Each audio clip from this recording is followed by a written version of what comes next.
Hello, I'm Ellen Binns, coming today from Wheaton, Illinois, in the USA. Welcome to Impact, a podcast about how we can each bring about real change in the world and getting practical in making that happen. And hello, I'm Clive Johnson, coming today from Leigh-on-Sea in the UK. A special welcome if you're listening for the first time, and a big thank you to our new subscribers. Each week, we look at one aspect of how we can connect our hearts to offer healing for others with our collective intention, prayers, and meditation, and go behind the headlines of the critical happening in our world that needs our attention right now. In today's episode, we're taking one of these regular deep dives to more fully understand and tune in with something many of us may know only a little about, and the statistics show that very few of us do, and see where we might hone in with our prayers and intentions. And as we record, it's December 11th, 2025, and I'd like to give a quick shout out to my husband. Happy birthday, even though this isn't going to air on his birthday. I'd like to say happy birthday to him. Happy birthday. Absolutely. It's not exactly on Christmas Day. It's close to this, but I always have some sympathy for those who have birthdays on, well, as children, perhaps. Yes. Christmas Day, you might just get one present rather than two, or maybe you get a bigger present if people are feeling extra generous. But yes, well, I'm certainly one of the statistics who really knew next to nothing about the subject today and the country today. And that's not surprising because, as we'll find out, it has not been very well reported in the world media.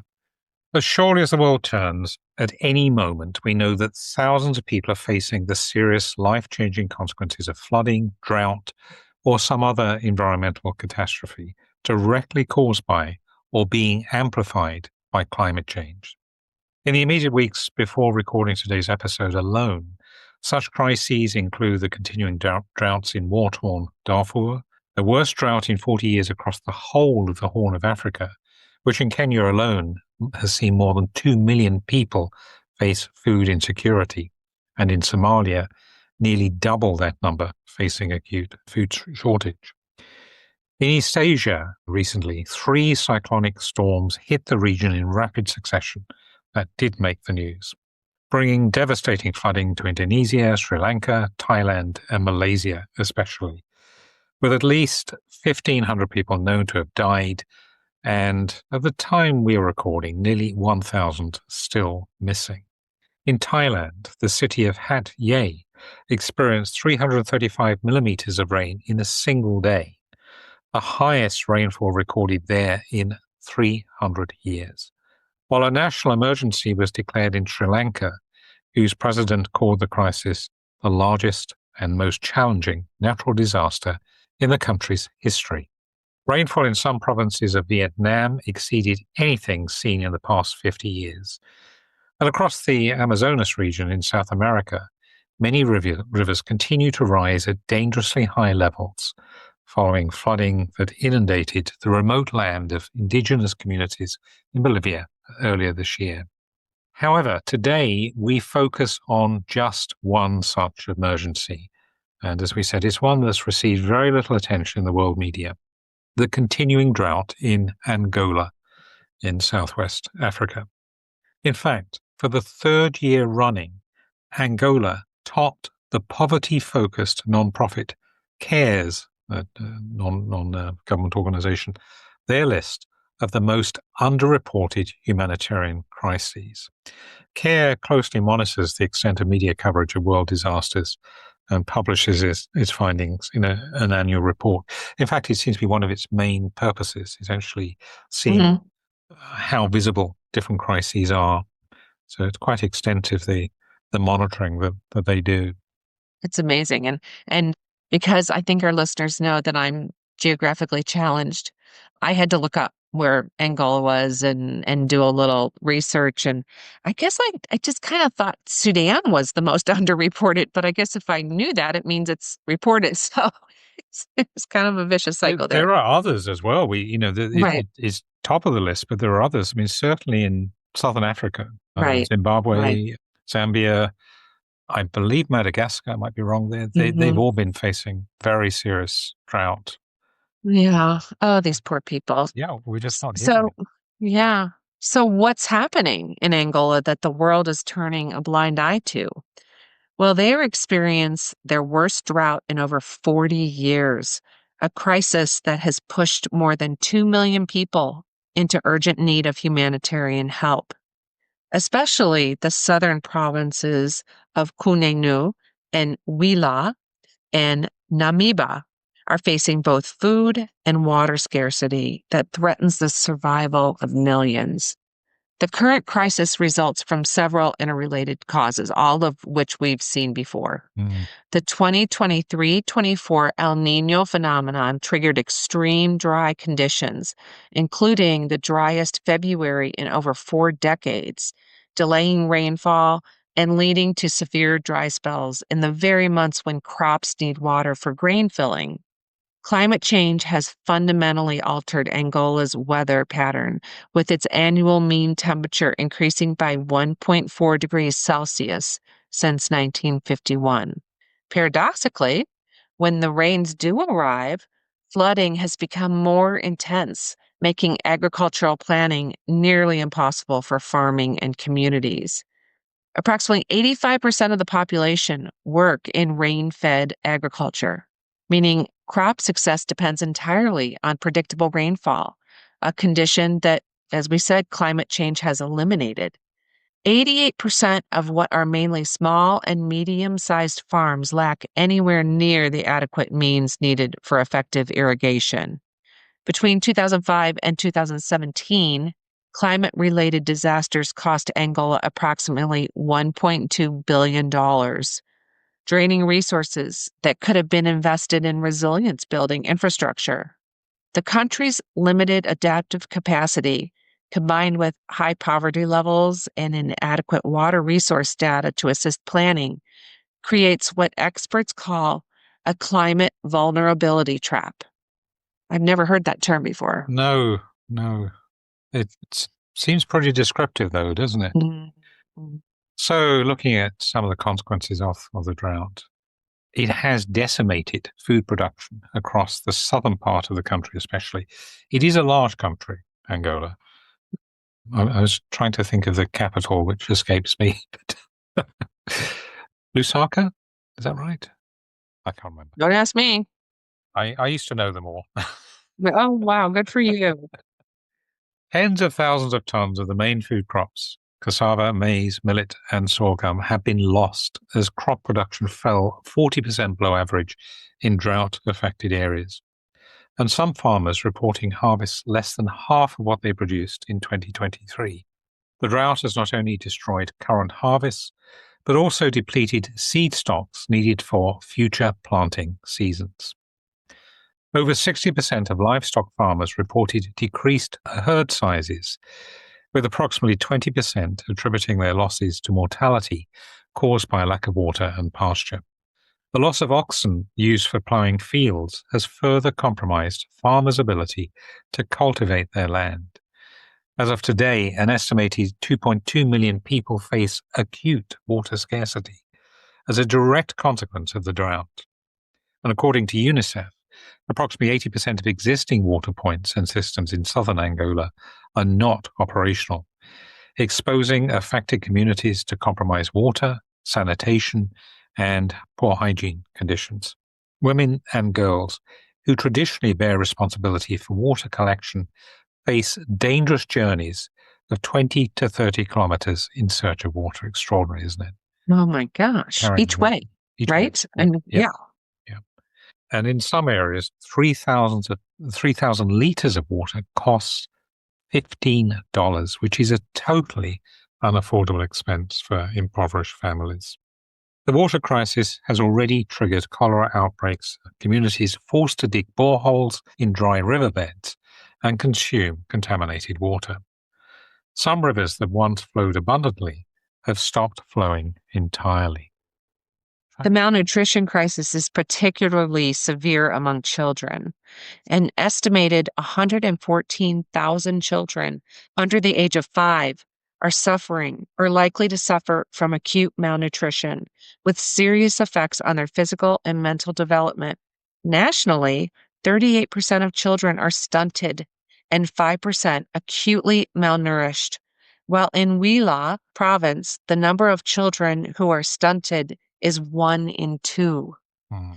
At least 22 children have reportedly died from acute malnutrition, but this number is likely far less than the true number.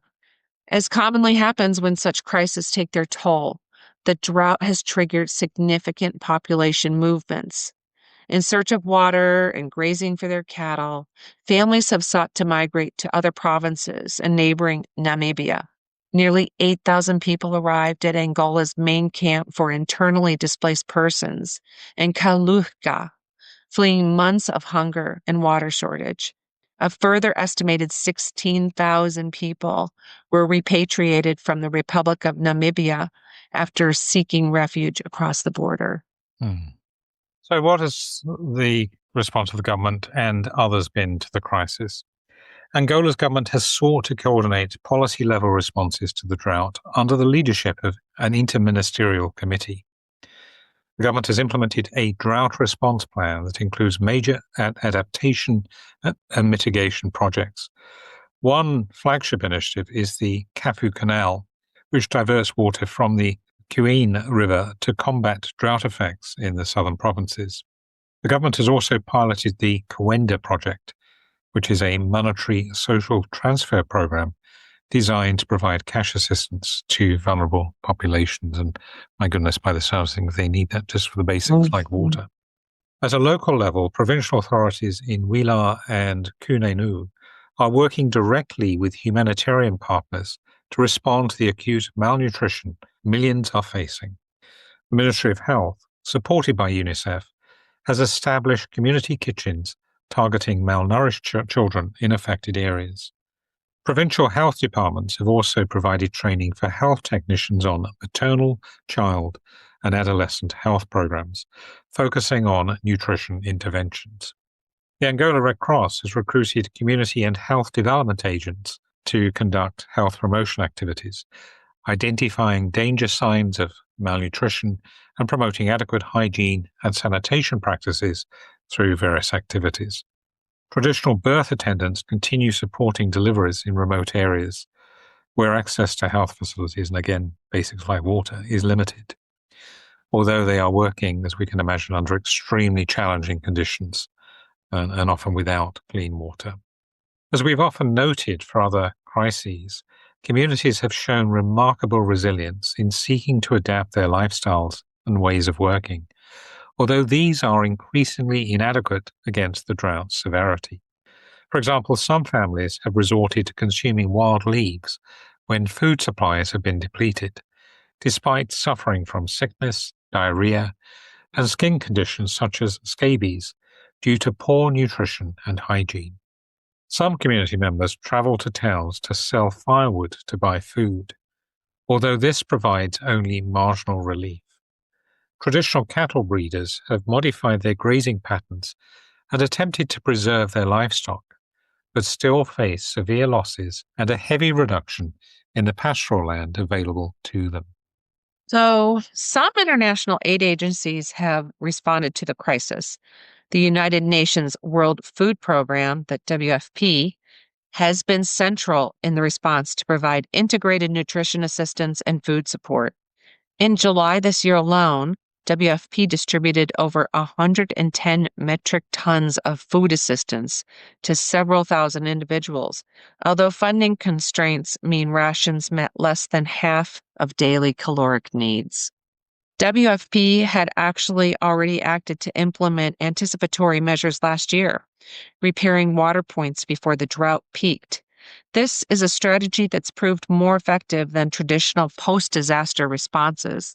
Of course, UNICEF has provided nutrition interventions, conducted screenings, and treated malnourished children. It has also supported community kitchens, targeting over 12,000 malnourished children in the south of the country. Other support has been provided by the Food and Agricultural Organization with European Union funding, which has strengthened the capacity of 70 farmer field schools by operating irrigation systems for food protection.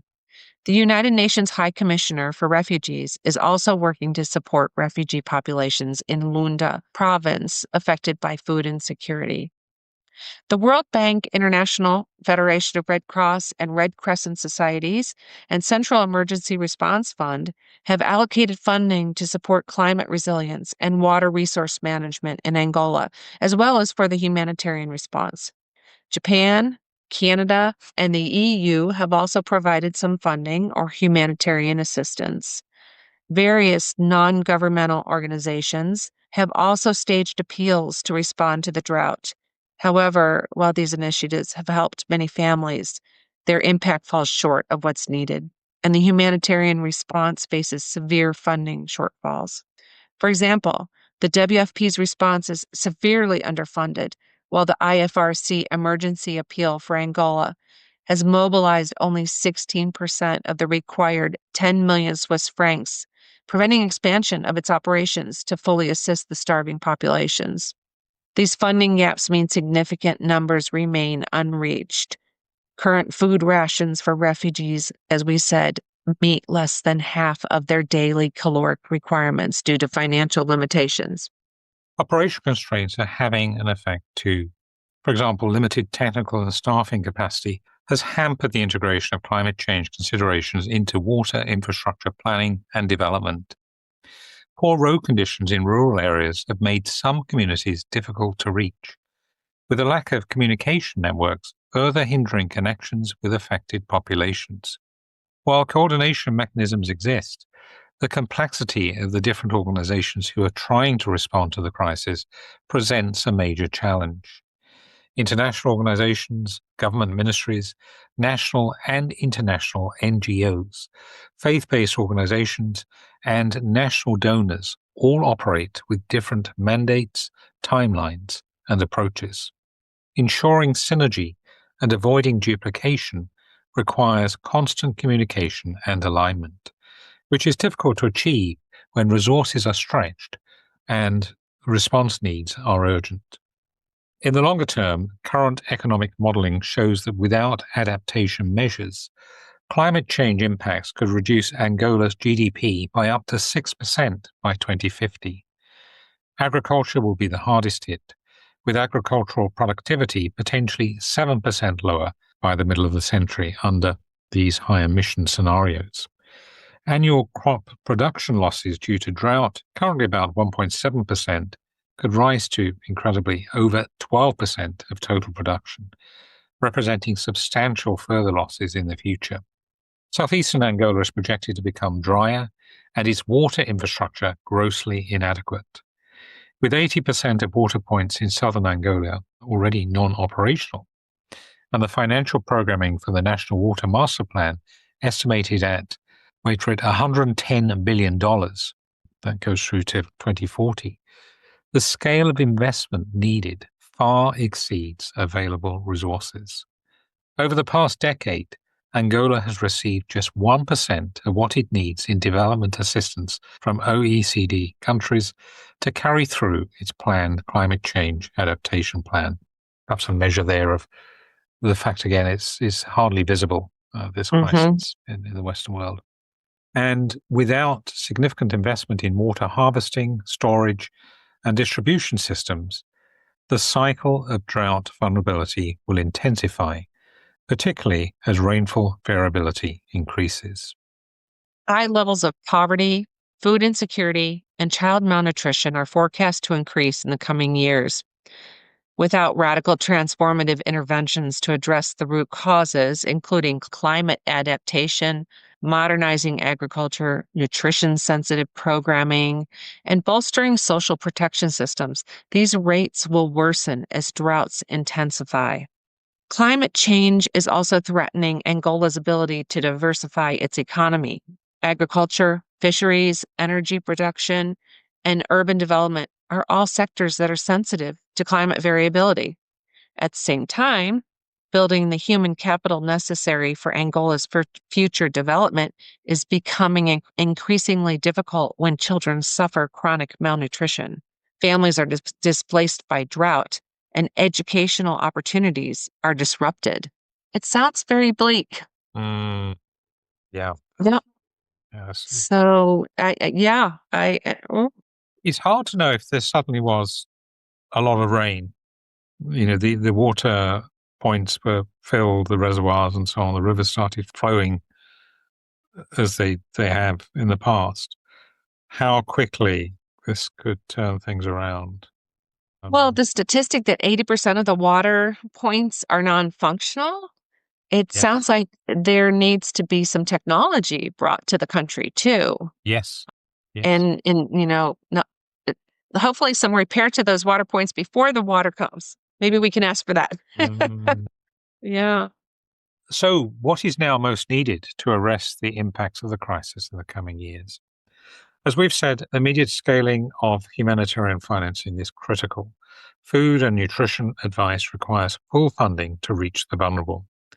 The country needs huge increases in funding to target climate change activities, such as delivering crucial infrastructure changes, particularly in water resource management. And I guess also perhaps some sort of fairly smart, what can be kind of homegrown, relatively small scale Mhm. innovations, perhaps that might help with water leakage and so on. International support needs to focus on building Angola's capacity to access these funds, as well as providing technical assistance for the on the ground projects. Now, here we have some thoughts. Solar powered water supply systems, dam building and improvement projects, enhancing small scale irrigation infrastructure, water harvesting and storage facilities, and rehabilitating existing water points, as we were saying, may Mhm. all play a part in the pragmatic response to rising temperatures. Coordination between the various agencies and institutions responding to the challenge needs to be improved. Education in climate smart agriculture, including drought resistant seed varieties, efficient irrigation, soil conservation, and farmer field schools, is essential. Now, Japan, one of the larger donor nations, as I understand it, to Angola, provided quite a good blueprint on how to do this. Their model of combining technical innovation with community level implementation. So I guess education and working with and understanding what's going on and needed locally provides what could be a very good template for other donors. Right. And we know that Angola's not the only country in, Angola might be in the worst shape, but there are others that are approaching just as Absolutely. dire situations. Yeah. Absolutely. Yeah. Seeing some of the pictures from that part of the world is just mind blowing, really. Right. Yeah. It's almost incredible that they're surviving at all. But clearly they are resilient and doing what they can to respond. It just needs this additional, much larger investment of not just the financial needs, but obviously the technical as well. Well, it's very humbling when you think of the women who have to walk 20 to 30 Mhm. kilometers to get water, and Yeah. I just go to the sink and, get a glass and And let they're the water very run. heavy, Yeah. carrying these huge I know. water bottles on their back and so on. Really, you know, And I'm sure there's danger in that yes, walk. there must be. There Yeah. must be. So, where might we hone in with our intention and prayer? So, as always, this is the point that you might want to bookmark to come back to when you have time. And as we are mentioning these suggestions for intention, to pause between each to allow yourself proper time in order to hold intention. So, taking a moment just to allow yourself to become present, really connecting with the situation in Angola, trying to imagine those women on their walk with the water carriers, seeing the famished children, feeling into the needs of that desperate population as we offer some suggestions for our intentions and prayers. We will that those coordinating responses to Angola's drought in aid agencies, government ministries, and in provincial leadership will know where to prioritize their attention and resources to prevent or limit the effects of continued drought. We ask that they will be guided to work together where this serves the highest good and avoids duplication of resources and effort. We ask that the governments of rich nations will be moved to increase or provide adequate funding to support Angola in its time of need, especially being conscious that responding to climate change is a global responsibility. We ask that wider media attention will move many individuals to offer financial support to enable the aid agencies on the ground to reach those who are most in need of their help. We will that aid agencies will be able to reach and know best how to treat the many children in southern Angola who are facing malnutrition and stunting. We will that these children will be supported with food, water, and access to education, and that opportunities open up to them that we may not possibly be able to currently imagine. We pray for wisdom for families who are now forced to choose between consuming contaminated water or having no water at all. We ask that individuals will be guided to know how they may raise money to buy or otherwise gain access to the food and water they need. We ask that they will be strengthened both physically and spiritually in their struggle to survive.